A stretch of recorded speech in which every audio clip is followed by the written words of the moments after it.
Bismillahirrahmanirrahim. Assalamualaikum warahmatullahi wabarakatuh. Alhamdulillahirabbil alamin. Wassalatu wassalamu ala rasulillahi ajma'in, amma ba'. Pada kali ini kita bertemu lagi pertemuan mata kuliah Fikih Munakahat. Dan pada semester ini kita ketemu lagi menggunakan perkuliahan secara daring karena ada beberapa kendala. Yang sebelumnya kita menginginkan perkuliahan secara offline atau luring, karena ada beberapa kendala maka kita tetap menggunakan perkuliahan secara daring. Mari kita mulai perkuliahan hari ini dengan bacaan basmalah. Bismillahirrahmanirrahim. Pertemuan kedua ya. Pertemuan kedua kita akan bahas dulu atau kita akan mengulang-ulang masalah perkawinan. Apa itu perkawinan, bagaimana teknis pelaksanaan perkawinan, dan bagaimana juga terhadap pernikahan yang tercatat maupun yang tidak tercatat. Nah ini kita lihat pengertian pernikahan. Secara etimologi, kata pernikahan itu berasal dari bahasa Arab, yaitu zawaj atau nikah. Nah, itu yang memiliki arti melalui, menginjak, berjalan di atas, menaiki, dan bersenggama atau bersetubuh. Nah, perkawinan atau sering kita sebut dengan pernikahan itu adalah merupakan sunatullah yang umum dan berlaku pada semua makhluknya, baik pada manusia, baik pada hewan, baik pada tumbuh-tumbuhan. Kan kita sering kita lihat hewan menikah, tumbuh-tumbuhan itu dikawinkan juga manusia itu melakukan pernikahan. Ini adalah sebagai jalan bagi makhluk Allah untuk berkembang baik, maksudnya berkembang biak dan melestarikan hidupnya masing-masing, baik dari tumbuhan, manusia, dan juga binatang. Nah, menurut bahasa tadi, nikah kan berarti penggabungan dan pencampuran hubungan suami istri, juga bisa berarti menghimpun dan mengumpulkan antara laki-laki perempuan atau antara yang satu dengan yang lainnya. Nah, kalau menurut istilah syara, nikah adalah berarti akad antara pihak laki-laki dan wali perempuan yang karenanya hubungan badan menjadi halal. Dan juga bisa diartikan menurut syara adalah aqdun yatadammanu ibahah wad'in bilafdhin nikah atau tazwid huwa haqiqatun fil aqdi majaz fil wad'i ala sahih. Nah, akad yang menjadi perantara itu diperbolehkannya bersetubuh dengan menggunakan kata nikah atau tazwij. Sedangkan nikah adalah makna hakikat di dalam akad dan bermakna majazi dalam wad'i. Hal ini menurut qaul yang sahih. Ini bisa kawan-kawan lihat ya di terminologinya. Ini ada perkawinan adalah ikatan atau perjanjian antara seorang pria dengan wanita untuk hidup bersama sebagai suami istri menurut ketentuan agama. Dalam Islam pernikahan dapat berarti ijab kabul dan sebagainya. Ini bisa kawan-kawan lihat definisi secara istilahnya dari A, B, C, D bisa kawan-kawan baca. Nah, yang terakhir kan ada Abu Zahra mengartikan nikah sebagai akad yang menghalalkan seseorang untuk bersenang-senang di antara masing-masing pihak atas dasar agama. Nah, kalau kita lihat menurut Said Sabiq juga dalam kitabnya Fikih Sunnah mengartikan nikah ini adalah az-zawjiyah sunnah min sunnatillah fil khalq wa takwin wa hiya 'ammah mutarradah la yasuddu anha 'alam al-insan aw 'alam al-hayawan aw 'alam an-nabat. Nah, perkawinan adalah salah satu sunnatullah yang umum baik berlaku pada semua makhluk Tuhan, baik manusia, hewan maupun tumbuh-tumbuhan. Yang kita jelaskan di awal tadi bahwa nikah itu tidak cuma manusia, tapi juga hewan maupun tumbuh-tumbuhan itu juga melakukan perkawinan. Nah, ini dikuatkan dengan firman Allah, Wa min kulli syai'in khalaqna zawjaini la'allakum tadhakkarun. Yaitu dan segala sesuatu kami ciptakan berpasang-pasangan supaya kamu mengingat kebesaran Allah. Quran surah Az-Zariyat ayat 49. Nah, kata nikah dalam Al-Qur'an tadi ini maksudnya kata nikah dalam Al-Qur'an itu terkadang digunakan untuk menyebut akad nikah.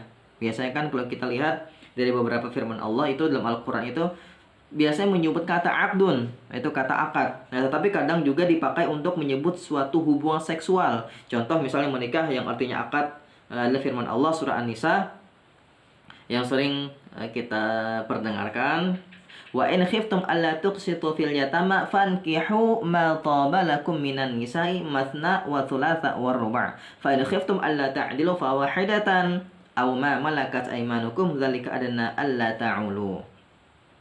Maka lakukanlah akad nikah dengan wanita-wanita yang kamu senangi, 2, 3 atau 4. Kemudian jika kamu fa in khiftum alla ta'dilu, jika takut jika takut berlaku tidak bisa fa in khiftum alla ta'dilu, jika kalian takut tidak dapat berlaku adil, fa wahidatan, maka seorang saja. Aw ma malakat aymanukum, atau budak-budak yang kamu miliki, dzalika adana alla ta'ulu. Nah, yang demikian itu adalah lebih baik kata Allah daripada berbuat aniaya atau berbuat maksiat. Quran surah An-Nisa. Contoh lain juga dalam firman Allah, wala tankihu ma nakaha aba'ukum minan nisa illa ma qad salaf innahu kana fahisyatan wa maqtahu wa sa'a sabila. Dan janganlah kamu lakukan akad nikah dengan wanita-wanita yang telah melakukan akad nikah dengan ayahmu terkecuali pada masa yang telah lampau. Artinya yang dulu, yang sudah dulu atau masa lampau itu diperbolehkan. Nah, kedua ayat tadi atau ayat yang kita perdengarkan tadi dari dalil-dalil atau pengertian definisi nikah itu dari akad. Nah, maka bisa dipahami untuk mengurai dan mengartikan semata-mata untuk melaksanakan akad nikah. Bukan berarti al-wat'u atau al-jam'u melakukan hubungan seksual. Sedangkan contoh menikah yang artinya melakukan hubungan seksual itu sebagaimana dalam firman Allah dalam surah Al-Baqarah, itu fa in talaqaha fala tahillu lahu min ba'du hatta tankiha zawjan ghairah fa in talaqaha ila akhir ayat. Yang artinya kan kemudian jika suami mentalaknya sesudah talak 2 kali, maka perempuan itu tidak halal lagi baginya hingga dia melakukan hubungan seksual dengan suami yang lain. Kemudian jika suami yang lain itu menceraikannya, maka tidak ada dosa bagi keduanya, yaitu bekas suami maupun bekas istri, untuk kawin kembali jika keduanya akan dapat menjalankan hukum-hukum Allah. Jadi tidak cuma akdun tadi, juga di lain ayat itu dikatakan hubungan seksual. Itu kan kalau kita lihat definisi tadi kan yang di atas itu hubungan seksual bersetubuh, bersenggama. Karena di dalam firman Allah pun mengartikan kata nikah itu bisa diartikan dengan hubungan suami istri. Nah, ini kalau kita lihat tadi kan dari definisi secara fikihnya, secara fikih munakah, secara hukum Islam. Ini kita mengulang-ulang saja karena di fikih munakahat A sudah kita bahas juga ya untuk definisi dari fikih munakahat, dari fikihnya dan hukum Islamnya. Nah, sekarang kita sedikit menggambarkan pengertian perkawinan fikih munakahat itu dari Undang-Undang Nomor 1 Tahun 74. Itu pasal 1 disebutkan bahwa perkawinan adalah ikatan lahir batin antara seorang pria dan seorang wanita dengan tujuan membentuk keluarga rumah tangga yang bahagia dan kekal berdasarkan ketuhanan yang Maha Esa. Nah, kalau menurut kompilasi hukum Islam KHI Impres Presiden adalah pernikahan itu akad yang sangat kuat atau disebut dengan mitsaqan ghalidha, untuk mentaati perintah Allah dan melaksanakannya merupakan ibadah.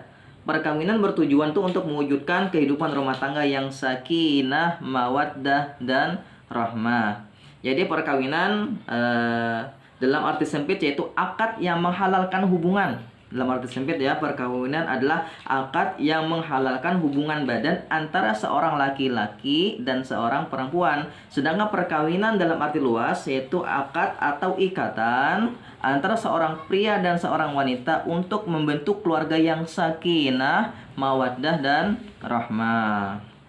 Nah, secara hukum adat, kalau secara hukum adat kita definisikan pernikahan adalah pada umumnya, kalau pengertian hukum adat ya kan dalam pernikahan ini pada umumnya kan di Indonesia itu perkawinan bukan berarti sebagai perikatan perdata, tapi juga merupakan perikatan adat. Nah, kan kultur budaya antara keluarga yang satu dengan keluarga yang menikahnya. Nah, perikatan kekerabatan dan ketetanggaan, dan juga ketetanggaan. Kalau menurut Pak Hilman ya, pernikahan itu tidak semata-mata berarti suatu ikatan antara seorang pria dengan wanita sebagai suami istri untuk maksud mendapatkan keturunan dan membangun serta membina kehidupan keluarga rumah tangga, tapi juga berarti suatu hubungan hukum yang menyangkut para anggota kerabat dari pihak istri maupun pihak suaminya. Jadi ada hukum yang mengatur ketika sudah terjadi hubungan atau ketika sudah ada ketika sudah terjadi hubungan suami istri atau akad dalam perkawinan, maka ada hukum yang mengaturnya, baik hukum Islam maupun hukum perdata yang mengaturnya, baik Undang-Undang Nomor 1 Tahun 74, KHI kompilasi hukum Islam, maupun undang-undang keperdataan yang lainnya yang sudah mengatur, yang bisa mengatur, yang harus taat kepada hukum ketika sudah masuki jenjang kepernikahan. Nah, bisa kita lihat ya, dari pengertian tersebut di atas, bahwa yang menjadi inti pokok dari perkawinan itu adalah akad. Nah, jadi akad ya, inti pokok perkawinan dari yang kita jelaskan di awal tadi. Pernikahan itu ada definisinya ABCD. Dari Quran ada yang mengatakan hubungan seksual, ada yang mengatakan sebagai akad pernikahan itu, dan intinya memang adalah akad. Nah, ketika terjadi akad, ijab dan kabul, maka terbentuklah suatu keluarga yang baru, yaitu adanya hubungan perkawinan, yaitu adanya serah terima. Akad ini kan serah terima antara wali calon mempelai perempuan dengan calon mempelai laki-laki. Nah, penyerahan dan penerimaan tanggung jawab dalam arti yang luas untuk mencapai satu tujuan, yang terdiri dari 5 unsur. Bisa kawan-kawan lihat di slide. Nah, ada 5 unsur. Pertama adalah ikatan lahir dan batin. Jadi adanya ikatan lahir dan batin seseorang ketika sudah terjadi hubungan suami istri. Makanya kan pengertian nikah tadi dalam beberapa definisi ada dikatakan sebagai mitsaqan ghalidha, yaitu kekuatan yang kuat. Nah, ikatan yang kuat, kekuatan cinta. Kalau bahasa anak-anak alay sekarang kan kekuatan cinta yang sangat kuat, yang tidak bisa dipisahkan oleh siapapun. Bahkan katanya cinta mati, sampai ke bawah mati cintanya. Selanjutnya adalah antara seorang pria dan seorang wanita. Nah, jadi nikah itu unsurnya harus antara seorang pria dengan seorang wanita. Tidak boleh pria menikah dengan pria atau wanita menikah dengan wanita. Nah, tidak boleh. Ini kan sudah suatu pelanggaran. Bahkan dalam Undang-Undang Nomor 1 Tahun 74 pun, di KHI pun itu diatur cuma pernikahan laki-laki dengan perempuan, bukan antara laki-laki dengan laki-laki maupun perempuan dengan perempuan. Nah, walaupun di beberapa negara memang diperbolehkan menikah antara laki-laki dengan laki-laki, perempuan dengan perempuan, tapi yang jelas unsur pernikahan dalam fikih munakahat itu adalah antara seorang pria dengan seorang wanita, bukan seorang pria dengan pria atau wanita dengan wanita. Ketika ada kita temukan menikah antara pria dengan pria, maka pernikahannya adalah batil, pernikahannya batal, pernikahannya tidak sah, bahkan dia mendapatkan dosa karena itu termasuk zina. Itu seperti misalnya lesbi atau misalnya pecinta laki-laki dengan laki-laki. Nah, itu homoseksual. Nah, itu tidak dibenarkan dalam fikih munakahat. Walaupun dalam hukum yang lain itu ada yang membolehkan, yaitu hukum seperti pernikahan di luar negeri. Itu ada yang memperbolehkan pernikahan antara seorang pria dengan pria. Tapi dalam fikih munakahat, pernikahan hanya unsurnya pria dengan wanita, bukan pria dengan pria. Selanjutnya adalah sebagai suami istri. Jadi unsur pernikahan itu adalah sebagai suami istri, bukan sebagai bawahan. Ketika sudah menikah, jangan sampai suami sebagai atasan, istri sebagai bawahan. Dan juga jangan sebaliknya, istri sebagai atasan dan suami sebagai bawahan. Mentang-mentang misalnya istrinya bekerja di luar, suaminya mungkin di PHK atau tidak bekerja, si istri yang bekerja, akhirnya si istri ini bisa memerintahkan si suami. Nah, ini kan sifatnya matriarki. Nah, kalau kita belajar sebelumnya kan ada pengantar hukum keluarga, itu ada sifat kekeluargaan. Pertama adalah patriarki, matriarki, dan parental. Kalau patriarki itu sifatnya kebapaan, lebihnya kepada kebapak-bapaan yang mengatur. Suami atau laki-laki yang lebih dominan mengatur kepada si istri atau dalam rumah tangga itu. Kalau matriarki itu lebih kepada keibuan, yang mengatur rumah tangga itu adalah di pihak si istri. Nah, kalau parental, nah itu 11-12 sama, tidak ada yang di atas dan tidak ada yang di bawah. Jadi dalam unsur pernikahan fikih munakahat ini adalah sebagai suami istri ini, pernikahan antara laki-laki dan perempuan tidak ada yang paling dominan. Walaupun laki-laki menjadi pemimpin dalam rumah tangga, tapi jangan ada yang lebih dominan dalam kekerabatan dalam rumah tangga. Maksudnya adalah pengaturan rumah tangga itu harus berdasarkan saling musyawarah, suka sama suka, ridho sama ridho dalam keteraturan dalam rumah tangga. Makanya kan unsur pernikahan itu yang ketiga ini adalah sebagai suami istri, bukan sebagai budak atau bukan sebagai bawahan, tapi sebagai bersama mengatur dalam rumah tangga.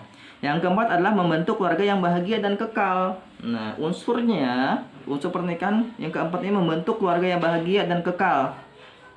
Jadi kalau ada niat pernikahan cuma sebatas main-main saja atau nikah kontrak, nah itu bukan masuk kepada unsur pernikahan. Maka nikahnya dianggap tidak sah. Mungkin nikahnya ada menganggap sah, tapi dia berdosa karena memainkan suatu pernikahan. Karena kan pernikahan tadi ada mitsaqan ghalidha, ikatan yang kuat, mitsaqan ghalidha yang tidak dipisahkan. Seperti yang kita jelaskan di fikih munakahat kan, definisi mitsaqan ghalidha itu seperti tangan ini. Nah, coba kawan-kawan semua kayak gini kan, seperti yang kita jelaskan di awal, kita sampukan kayak gini. Nah, seperti kayak gini. Nah, direnggangkan. Nah, kita anggap ibu jari ini sebagai orang tua kita. Nah, yang telunjuk ini adalah sebagai saudara, tengah ini sebagai saudara, yang tengah ini jari manis sebagai suami istri, yang kelingking ini sebagai anak. Nah, coba kita pisahkan. Ini kita erat-erat sebagai ini. Nah, kita balik kayak gini. Nah, kalau kita angkat ini kan mudah. Nah, telunjuk kita angkat mudah juga. Yang dari tengah, tapi ini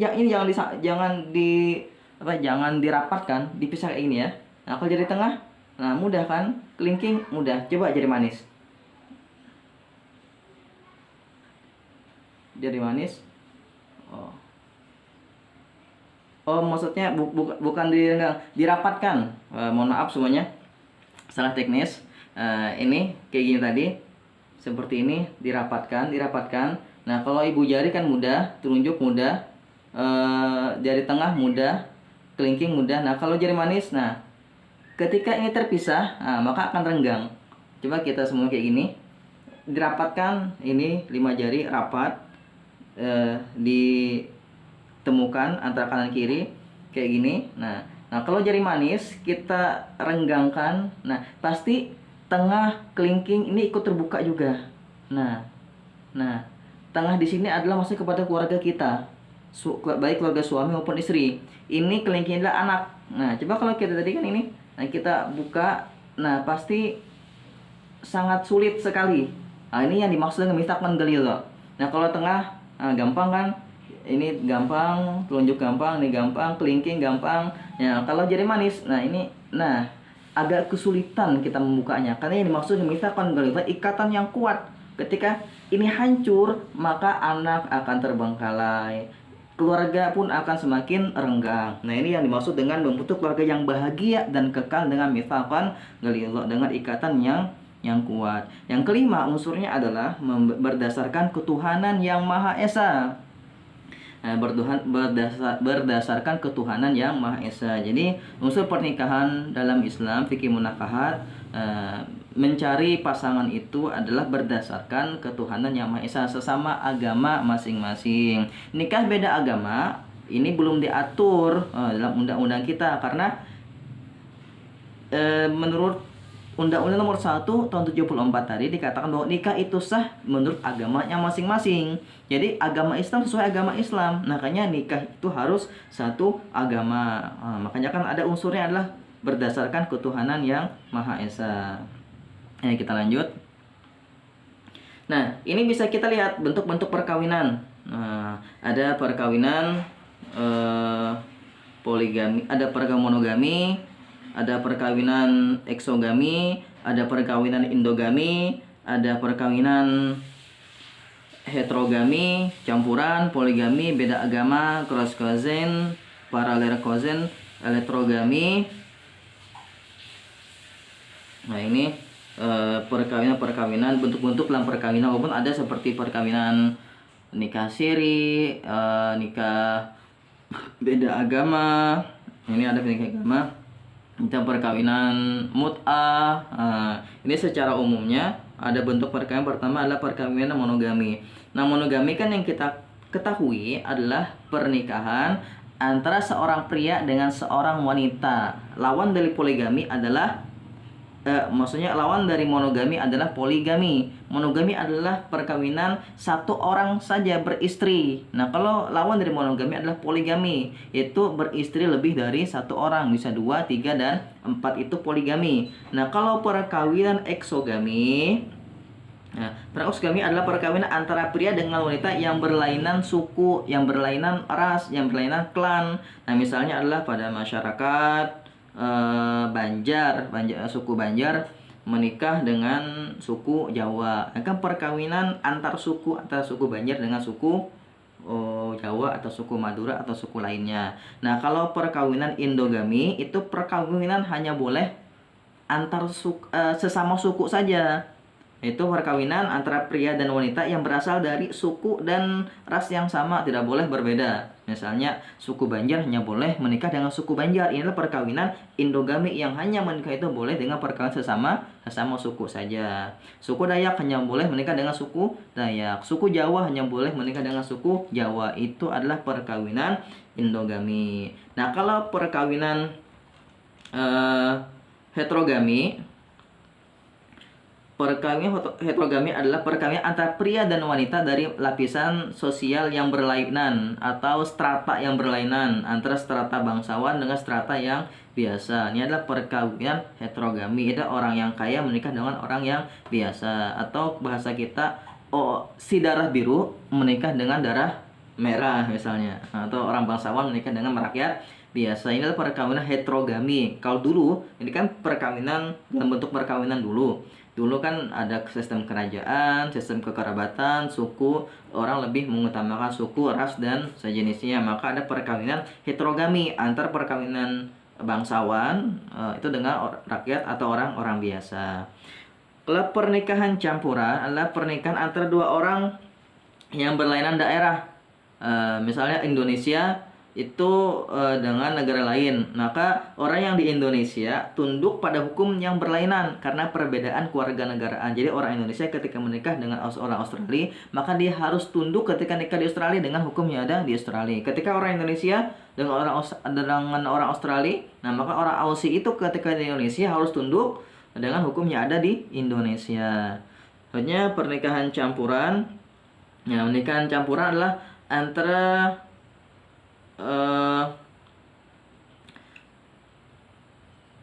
pernikahan campuran tadi adalah pernikahan yang berbeda negara. Hanya pernikahan poligami adalah yang sudah kita jelaskan tadi, istri lebih dari dua orang, 3 atau 4. Nah, pernikahan beda agama adalah pernikahan antara dua orang yang berbeda agama. Misalnya pernikahan orang Islam dengan orang Buddha, orang Kristen, orang Katolik. Ini pernikahan beda agama. Nah, kalau perkawinan cross cousin ini adalah pernikahan antara saudara sepupu, yaitu anak saudara laki-laki ibu, maksudnya paman misalnya kan, atau anak dari saudara perempuan ayah, acil atau tante, itu menikah. Jadi antara sepupu itu menikah, maka disebut dengan pernikahan cross cousin atau pernikahan antar sepupu. Selanjutnya adalah pernikahan parallel cousin. Nah, ini adalah pernikahan antar sepupu juga, tapi dari ayah ke ayah. Misalnya sepupu ini dari jalur ayah, maka ini adalah untuk meneruskan turunannya dari pihak ayah, jadi dia menikah sepupunya dari jalur ayah. Misalnya paman dari pihak ayah, dia menikah dengan pihak ayah, sepupu. Dari pihak ibu, dia menikah sepupu dari pihak ibu. Nah, ini adalah lawan dari cross dengan paralel tadi. Nah, kalau perkawinan elektrogami, nah ini perkawinan seorang bebas memilih jodohnya. Ini tidak terikat dengan perkawinan dari atas bawah tadi, tidak terikat. Jadi dia bebas memilih. Nah, ini banyak biasanya di mana? Daerah Banjar kan, Kalimantan, Bali, Ternate, Jawa, Sumatera Timur. Nah, ini adalah perkawinan yang bebas. Jadi bebas memilih, baik dia orang kaya dengan orang miskin, baik dia bangsawan dengan rakyat biasa, baik dia antara suku dengan suku yang lain atau sama suku dia. Ini bebas dia memilih, boleh memilih yang mana perkawinan yang hendak dia jalani. Nah, ini adalah bentuk-bentuk perkawinan. Ini kita lebih simple aja kita jelaskan. Dari monogami tadi kawan-kawan bisa dipahami kan, perkawinan satu istri saja. Poligami lawan di monogami, poligami adalah perkawinan lebih dari satu istri. Eksogami itu antar suku, eksogami itu sesama suku. Heterogami perkawinan antara bangsawan dengan orang biasa. Perkawinan perkawinan campuran itu perkawinan antara negara yang satu dengan kebangsaan negara satu dengan kebangsaan negara yang lainnya. Pernikahan beda agama itu pernikahan beda agama. Perkawinan cross cousin itu pernikahan sepupu. Parallel cousin itu pernikahan sepupu juga tapi beda dari jalurnya. Itu terakhir pernikahan heterogami, pernikahan bebas memilih dari pernikahan apapun yang ingin dia jalani. Nah, selanjutnya, nah ini ada asas hukum perkawinan. Nah, ini ada asas. Ini bisa kawan-kawan baca aja lah, waktunya sudah 26 menit nih. Nah, ini bisa dibaca. Asas perkawinan adalah asas monogami ya. Seperti pernikahan tadi kan ada pernikahan monogami. Jadi asas pernikahan kita pun ada asasnya monogami, mengandung makna bahwa seorang pria hanya boleh mempunyai seorang istri. Nah, dan juga sebaliknya, tidak boleh poliandri, yaitu si istri tidak boleh menikah lebih dari 1, 2, 3 suami. Tidak boleh, bahkan diharamkan poliandri ini. Ini ada di pasal 27 KUH Perdata atau pasal 3 Undang-Undang Nomor 1 Tahun 74. Asas pernikahan, asas perkawinan adalah dengan asas monogami. Selanjutnya asasnya adalah asas konsensual. Ini adalah suatu asas bahwa perkawinan atau perwalian dikatakan sah apabila terdapat persetujuan atau konsensus antara calon suami istri yang akan melangsungkan perkawinan atau perkawinan dalam hubungan keluarga. Ini tidak ada paksaan, harus ada persetujuan. Kalau ada paksaan, itu berarti sudah melanggar asas perkawinan. Karena asas kita tidak ada paksaan antara laki-laki dan perempuan. Makanya sebelum kita menikah, di KUA itu kan ditanya dulu, apakah ada unsur paksaan dari pihak tertentu. Mereka ditanyakan biasanya. Kalau ada paksaan, silakan disampaikan. Kalau ada paksaan, mungkin dipaksa oleh saudara, dipaksa oleh orang tua, dipaksa oleh paman, mungkin karena untuk apa, silakan disampaikan. Nah, ini bisa nanti ada terjadi pembatalan pernikahan ketika ada pemaksaan dalam pernikahan ini. Makanya asas kita adalah asas persetujuan antara kedua belah pihak, tidak ada asas pemaksaan. Ini bisa kita lihat pasal 28 KUH Perdata dan pasal 6 Undang-Undang Nomor 1 Tahun 74 bahwa pernikahan itu asasnya adalah tidak ada paksaan antara kedua belah pihak. Selanjutnya adalah asas proporsional, yaitu asas di mana hak dan kewajiban istri adalah seimbang dengan hak dan kedudukan suami dalam rumah tangga dan di dalam pergaulan masyarakat. Makanya kan tadi dalam unsur pernikahan tadi bahwa unsurnya adalah menjadikan sebagai suami istri, bukan sebagai bawahan. Jadi hak dan kewajibannya itu hak dan kedudukan istri adalah seimbang dengan hak lainnya. Jadi tidak ada yang di atas, tidak ada yang di bawah. Nah, hak antara suami istri itu pun sama. Dan juga istri tidak menjadi bawahan, dan sebaliknya suami pun tidak menjadi bawahan si istri. Ini bisa kita lihat dalam pasal 31 Undang-Undang Nomor 1 Tahun 1974.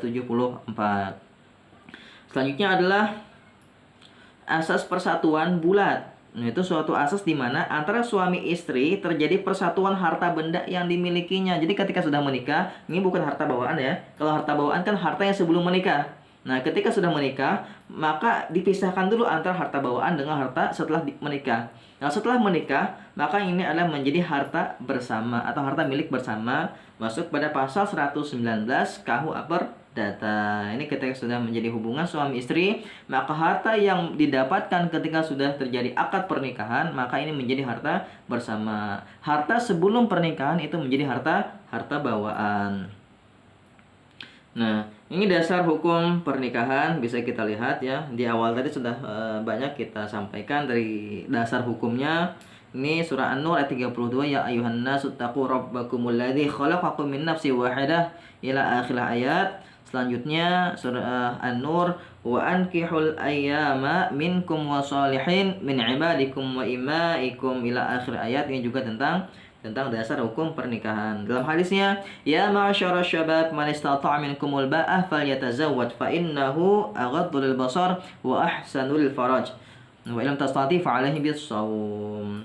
Maka ya ma'asyara syabab, wahai para pemuda sekalian, jika di antara kalian minkum al-ba'ah sudah sanggup untuk menikah, maka falyatazawwaj, maka menikahlah, karena fa innahu aghaddu lil basar, karena untuk bisa menundukkan pandangan kita dan lain sebagainya. Apabila belum sanggup untuk menikah, maka fa'alaihi bisawm, maka hendaklah dia berpuasa. Ini dasar hukum pernikahan, kawan-kawan bisa lihat ya di slide ini. Selanjutnya, nah ini masuk kita kepada pencatatan pernikahan. Pencatatan pernikahan di Indonesia ini kan kita ada dualisme hukum ya di Indonesia, yang aturannya itu saling bertentangan terkait pernikahan dan talak merupakan hal yang bermasalah. Antara nikah dengan talak itu hal yang bermasalah nih, karena yang satu nikah ada dicatatkan, ada yang tidak. Talak pun ada yang tidak dicatatkan, tidak ke pengadilan, maka talaknya talak satu. Sudah talak dua, talak tiga. Ketika talak tiga, maka ke pengadilan. Dari pengadilan tetap menjatuhkan talak satu. Nah, ini ada dualisme hukum. Nah, dan hukum ini maka ada terjadi permasalahan dalam kita di negara atau dalam kenegaraan kita. Nah, salah satu penyebab terjadinya dualisme hukum ini adalah karena di Indonesia ini ada dua kelompok mazhab, mazhab hukum. Hukum yang satunya mendukung sepenuhnya atau mengikuti ajaran Islam total, dan yang mendukung atau mengikuti hukum positif. Jadi ada hukum Islam dan juga ada hukum positif.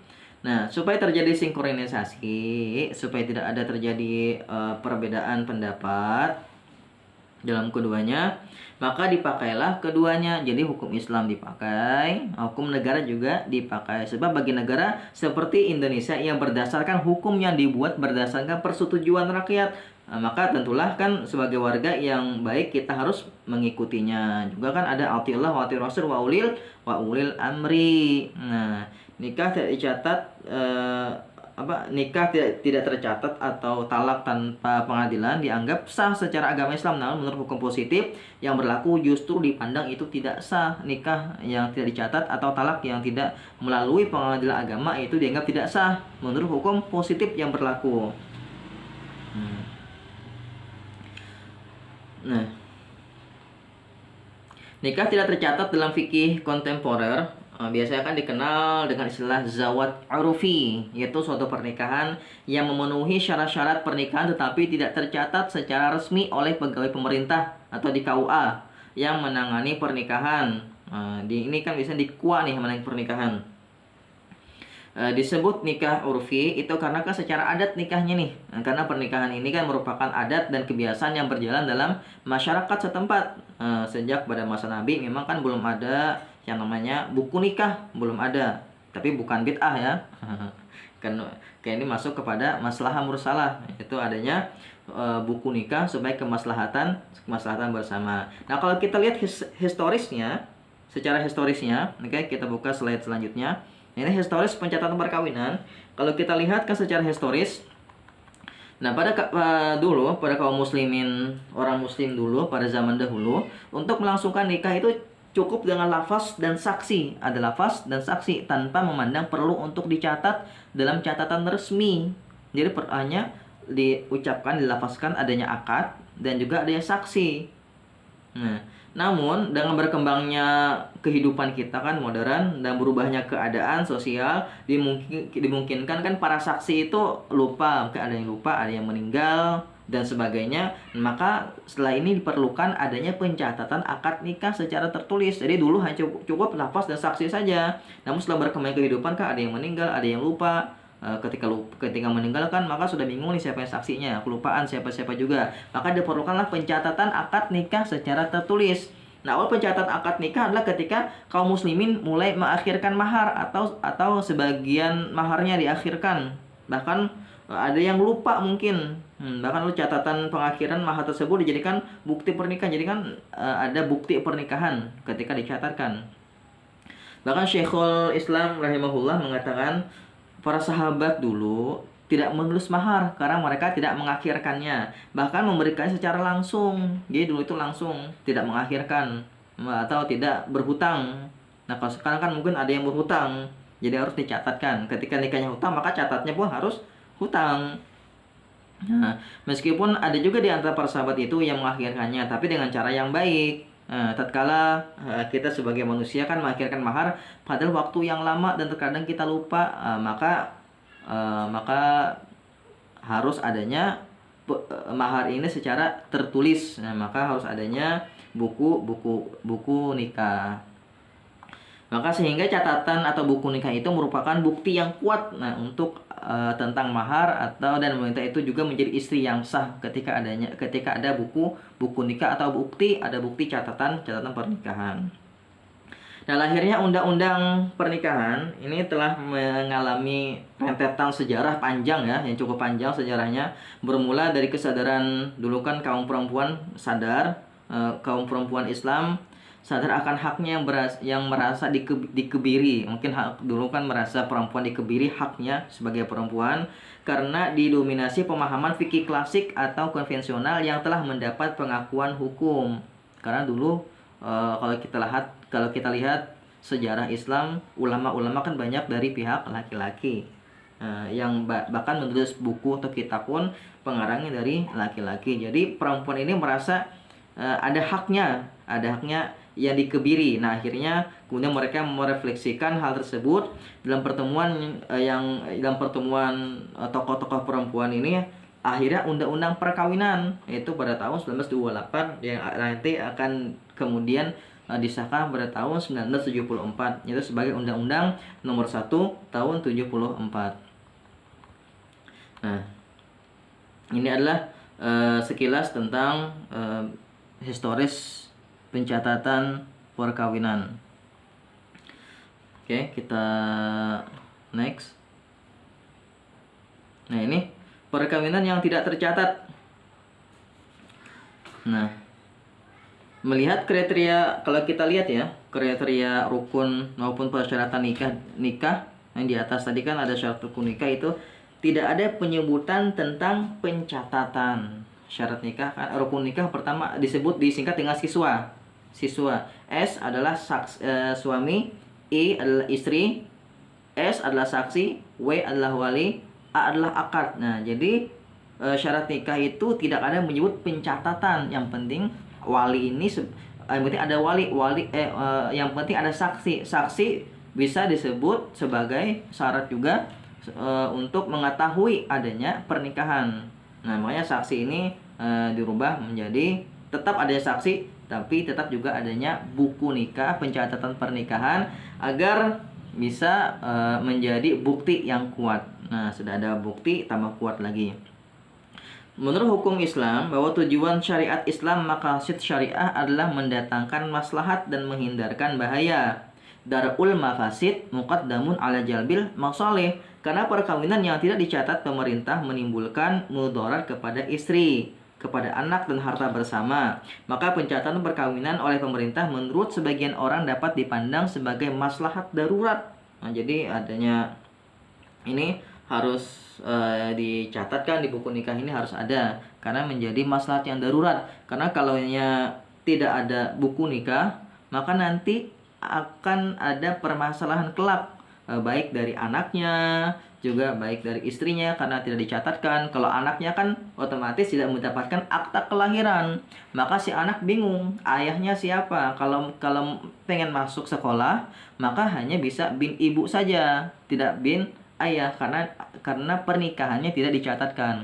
Maka ketika anak ini menginginkan dia bin ayahnya, maka pernikahan harus dicatatkan terlebih dahulu. Nah, menurut Abdul Manan, ada beberapa faktor yang menjadi alat atau faktor pengubah hukum, yaitu faktor arus globalisasi, faktor sosial budaya, faktor politik, faktor ekonomi, faktor iptek, pengetahuan teknologi, pendidikan hukum, dan supremasi hukum. Itu hukum yang harus dijadikan panglima hukum itu. Nah, ketika sudah ada globalisasi ini, maka bukti pernikahan itu harus ada, buku nikah itu harus ada. Nah, kalau sekarang kita hidup zaman sekarang, ketika tidak ada buku nikah, maka kemana-mana akan kesusahan. Nginap di hotel pun kadang-kadang itu harus menunjukkan buku nikah atau ada bukti pernikahannya. Ini nanti berimbas juga ketika tidak ada buku nikah ke anak tadi, tidak bisa sekolah, bahkan naik haji pun atau berangkat haji pun ketika tidak ada buku nikah maka bukan menjadi mahram, maka tidak bisa maka tidak bisa berangkat berdua suami istri walaupun dia sudah sah nikahnya, tapi secara negara pernikahannya tidak sah, nanti akan mendatangkan mudarat. Nah, maka sebaiknya harus memiliki buku nikah ini. Maka hindarkanlah pernikahan yang tidak tercatat. Oke, selanjutnya, nah kalau kita lihat pasal 7 ayat 1 kompilasi hukum Islam, itu menyebutkan bahwa perkawinan hanya dapat dibuktikan dengan akta nikah yang dibuat oleh pegawai pencatat nikah, yaitu di KUA. Nah, jadi nikah itu hanya bisa dibuktikan dengan akta nikah, dengan buku nikah. Tidak bisa dibuktikan dengan yang lain. Nah, kalau nanti kawan-kawan pengen ke Capil misalnya, pengen merubah status pengen berubah status menjadi nikah, maka harus ada buku nikah. Nah, buku nikah atau akta pernikahan. Ketika tidak ada buku nikah, maka tidak bisa merubah status menjadi sudah menikah, tetap dalam status yang ada. Maka bukti utama pernikahan itu adalah dibuktikan dengan akta nikah tadi. Itu pasal 7 ayat 1 kompilasi hukum Islam atau KHI. Nah, kalau tidak ada buku nikah tadi, maka bisa masuk kepada isbat nikah. Nah, isbat nikah yang dapat diajukan ke pengadilan agama terbatas mengenai hal-hal yang berkenaan dengan pertama, adanya perkawinan dalam rangka penyelesaian perceraian. Nah, jadi ketika dia sebelumnya nikah di bawah tangan, nah, ketika di bawah tangan ini dia pengen cerai tapi secara resmi karena ada pembagian harta, ada pembagian warisan, ada pembagian harta gono gini biar lebih adil, maka dia ke pengadilan. Maka terlebih dahulu dia harus ada isbat nikah dulu, menyelesaikan pernikahannya, baru dia cerai di pengadilan. Kedua adalah hilangnya akta nikah. Boleh lagi membuat buku nikah ketika hilang. Mungkin ada yang kebanjiran. Kemarin kan di Barabai, Hulu Sungai Tengah banjir. Mungkin banyak yang hilang buku nikah, silakan buat buku nikah lagi. Tapi jangan nikah lagi, cuma buat buku nikahnya saja atau akta nikah. Selanjutnya, adanya keraguan tentang sah atau tidaknya salah satu syarat perkawinan. Adanya perkawinan yang terjadi sebelum berlakunya Undang-Undang Nomor 1 Tahun 74. Nah, ini ketika dia ragu tentang sah tidaknya dia nikah, karena kan dalam hukum Islam misalnya, atau dia dulu nikahnya sebelum tahun 74, dia ragu nih nikahnya sah atau tidak, maka silakan nikah kembali yang dicatatkan di kantor urusan agama. Selanjutnya, perkawinan yang dilakukan oleh mereka yang tidak mempunyai halangan perkawinan menurut Undang-Undang Nomor 1 Tahun 74. Jadi mereka perkawinan, nanti nikah secara resmi. Nah, ini nikah secara resmi yang dilakukan oleh mereka yang tidak mempunyai halangan perkawinan. Halangan perkawinan ini misalnya dia nikahnya saudara, otomatis kan ada halangan perkawinan, atau dia tidak direstui orang tuanya, atau si suami tidak setuju atau istri tidak setuju, maka ini ada halangan, maka tidak bisa melangsungkan pernikahan. Nah, ketika tidak ada halangan, maka menurut Undang-Undang Nomor 1 Tahun 74 tadi kan asasnya tidak ada pemaksaan, maka dia boleh menikah secara resmi dan dia mendapatkan buku nikah atau akta pernikahan. Nah, manfaatnya apa? Manfaat nikah tercatat ini Pertama adalah menjaga hak dari kesia-siaan, baik hak suami, istri atau hak anak berupa nasab. Jadi anak itu nasabnya jelas. Untuk nafkahnya jelas juga. Jadi bisa komplain ketika suami tidak memberikan nafkah. Bahkan atau menelantarkan istri, bisa masuk ke ranah pengadilan. Nanti ada yang selanjutnya, nauzubillah, misalnya meninggal, maka ada warisan dan lain sebagainya. Nah, ini adalah manfaat bukti nikah yang tercatat itu. Ada yang buku nikah, maka hak istri ini jelas adanya ketika ada buku nikah, dan juga hak si anak ini jelas menjadi hak waris, dan juga punya akta kelahiran, dan juga nasabnya jelas bin ayahnya. Kedua adalah manfaatnya menyelesaikan persengketaan antara suami istri atau para walinya ketika mereka berselisih. Jadi jelas ada buku nikah ini ketika ada perselisihan sengketa suami istri, atau misal suami ngaku-ngaku dia tidak punya istri itu, maka ada bukti nikahnya. Kalau kan nanti mungkin ada yang dia sudah nikah tapi tidak mengakui itu istrinya. Nah, buktinya ada dengan catatan buku nikah, atau kalau ada pihak keluarganya yang tidak mengakui bahwa dia sudah menikah, tunjukkan dengan adanya bukti buku nikah. Nanti ada permasalahan atau sengketa dalam rumah tangga, maka bukti dia sudah menikah dengan buku nikah. Nah, selanjutnya 3, catatan dan tulisan akan bertahan lama. Kalau buku tulisan itu kan akan bertahan lama, sehingga sekalipun yang bertanda tangan telah meninggal dunia, namun catatan masih berlaku walaupun nanti saksinya atau kepala kuaknya sudah meninggal misalnya kan, tetap masih ada buku nikah tersebut, ada catatan nikah, ada akta pernikahan. Selanjutnya, catatan nikah akan menjaga suatu pernikahan dari pernikahan yang tidak sah, karena akan diteliti terlebih dahulu syarat dan rukun serta penghalangnya. Jadi misalnya suami ingin poligami, maka harus ada izin istri. Nah, nanti ketika si suami ingin nikah lagi secara resmi, maka ada pemeriksaan dulu secara ketat apakah si ini sudah punya istri. Kalau sudah punya istri, maka harus ada izin si istri. Nah, kalau ada buku nikah, memeriksanya gampang karena kan kita ada namanya simkah. Nah, itu kan secara elektronik kita sudah terdata si suami istrinya si A, si istri suaminya si B, terdata sudah ada. Jadi kalau si istri misalnya hendak menikah di lain tempat, bahkan ketika sudah dia bersuami tapi dia ingin nikah misalnya merantau di suatu daerah, ingin nikah secara sah, itu terdeteksi dia sudah nikah menjadi istri sah si suami A. Begitupun sebaliknya, suami tidak bisa berpoligami secara sah tanpa izin istri karena adanya buku nikah ini. Selanjutnya, menutup pintu pengakuan dusta dalam pengadilan, karena bisa saja sebagian orang mengaku telah menikahi seorang wanita secara dusta untuk menjatuhkan lawannya dan mencemarkan kehormatan hanya karena mudahnya suatu pernikahan dengan saksi palsu. Kalau saksi kan mungkin agak sedikit bisa sebagai saksi palsu ya. Nah, kalau buku nikah itu kan jelas dari KUA mana. Nah, kalau dia memalsukan buku nikah, bisa lihat KUA tanggal berapa, terbitannya gimana, terus tanda tangannya siapa. Kalau di buku nikah itu jelas karena sesuai dengan yang sudah ada di buku catatan nikah atau di buku nikah.